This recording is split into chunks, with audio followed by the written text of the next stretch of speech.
పిల్లాడి వయసు ఎంత? 23 ఏళ్ళు. అంటే వీళ్ళంతా చిన్నపిల్లలే. ఏదో తెలుసో తెలియకో కొద్దో గొప్ప ఎవరైనా తప్పు చేసి ఉండొచ్చు. ఈ పిల్లాడైనా కానీ చేసిన తప్పుకు కోర్టులు ఉన్నాయి. కోర్టు ఈ పిల్లాడికి కోర్టు ఈ పిల్లాడిని ప్రొడ్యూస్ చేయమని చెప్పి సమన్ చేసింది. వీళ్ళు చేయాల్సింది ఏంది? ఆ పిల్లాడిని తీసుకొని రావడం, కోర్టుకు సబ్మిట్ చేయడం. అది పోలీసులు చేయాల్సింది. ఏం శిక్ష వేయాలి, ఆ పిల్లాడు చేసిన తప్పేంది, ఆ తప్పులో నిజం ఉందా లేదా అన్నది ఆర్గ్యుమెంట్లు జరుగుతాయి, నిర్ధారణ చేస్తారు.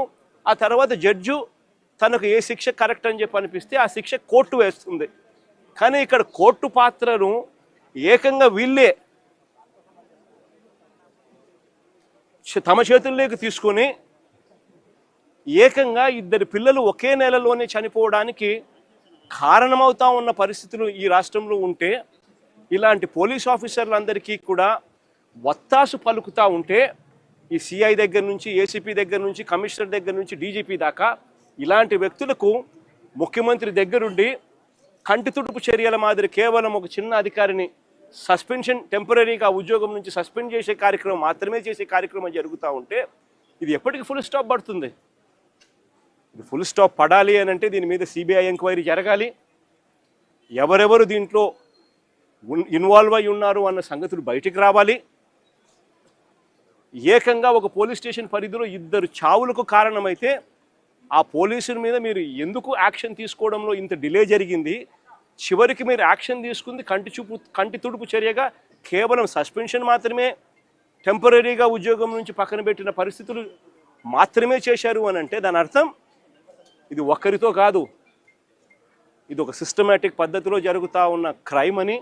ఈ క్రైమ్లో ఒకరు కాదు, ఒక సిఐ ఒకడే కాదు, ఈ సిఐకి పైన ఏసీపీకి పైన కమిషనర్ పైన చివరికి డీజీపీ దాకా కూడా అందరూ ఇన్వాల్వ్ అయి ఉన్నారని కూడా ప్రస్ఫుటంగా కనిపిస్తూ ఉంది.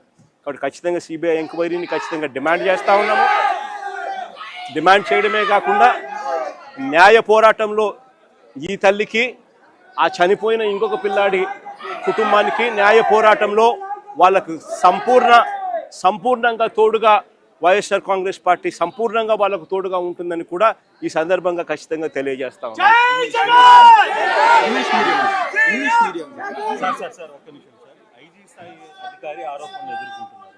కానీ ఇన్వెస్టిగేషన్ ఆఫీసర్గా ఒక ఎస్పీ స్థాయి అధికారిని వేయడం, రాజమండ్రి ఎస్పీని వేయడం ఎలా చూస్తారు? అసలు ఇదంతా ఎంత కంటి తుడుపు చర్య అని అంటే, అసలు ఫస్ట్ ఆఫ్ ఆల్ యాక్షనే తీసుకోలేదు.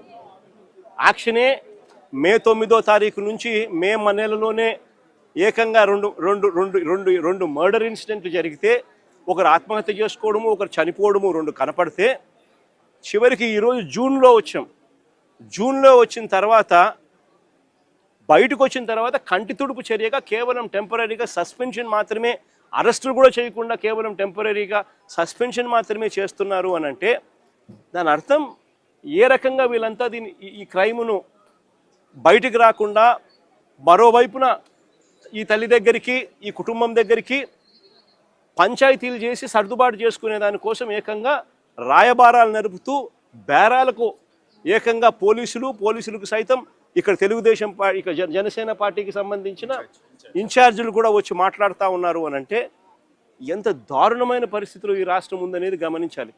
దీని మీద ఎంక్వైరీ అట కమిషనర్ అనే వ్యక్తి, డీజీపీ అనే వ్యక్తి, ఇటువంటి వ్యక్తుల మీద పూర్తిగా ఇన్వాల్వ్ అయి ఉండి ఈ క్రైమ్ చేయించినారు అని చెప్పి కనిపిస్తూ ఉన్న పరిస్థితుల్లో ఒక ఎస్పీ స్థాయి అధికారిని, వీళ్ళు ఇంకొక ఐపీఎస్ ఆఫీసర్ ఎస్పీ స్థాయి అధికారిని వీళ్ళు ఎంక్వైరీ చేయడానికి కోసం బాధ్యత అప్పచెప్పినారంట. అంటే ఏ రకంగా వీళ్ళు దీన్ని లా అండ్ ఆర్డర్తో ఏ రకంగా చెలగాటలాడుతూ ఉన్నారు, ప్రజల ప్రాణాలతో వీళ్ళు ఏ రకంగా చెలగాటలాడుతూ ఉన్నారని చెప్పడానికి ఇది ఇంకొక నిదర్శనం. నేను ఒకటే చెప్తా ఉన్నాను, ఇది ఖచ్చితంగా సిబిఐ ఎంక్వైరీకి పోవాలి. బాధ్యులు ఎవరెవరైతే ఉన్నారో సిఐ దగ్గర నుంచి, ఏసీపీ దగ్గర నుంచి, కమిషనర్ దగ్గర నుంచి చివరికి డీజీపీ పై స్థాయి నుంచి కూడా హోమ్ మినిస్టర్ పై స్థాయి నుంచి ముఖ్యమంత్రి కూడా అందరూ కూడా లథార్జిక్ యాటిట్యూడ్తో అందరూ కవరప్ చేయాలి అని తాపత్రయమే కనిపిస్తూ ఉంది. కాబట్టి అందరూ దీంట్లో క్రైమ్లో ఇన్వాల్వ్ అయి ఉన్న పరిస్థితుల్లో సిబిఐ పిక్చర్లోకి వచ్చి దోషులను ఎవరెవరికి ఇది తెలిసి జరుగుతూ ఉన్నది, తెలిసి ఏ రకంగా వీళ్ళు ప్రొటెక్ట్ చేస్తూ ఉన్నారు, ఇది ఒక రొటీన్ పద్ధతిలో ఈ మాదిరిగా లాకప్ డెత్తులు ఎందుకు జరుగుతూ ఉన్నాయి, దీన్ని కట్టడి చేయాలని అంటే ఖచ్చితంగా సిబిఐ రావాలి, వచ్చి దీనికి ఫుల్ స్టాప్ పెట్టాలి అని చెప్పి ఖచ్చితంగా డిమాండ్ చేస్తూ ఉన్నాం.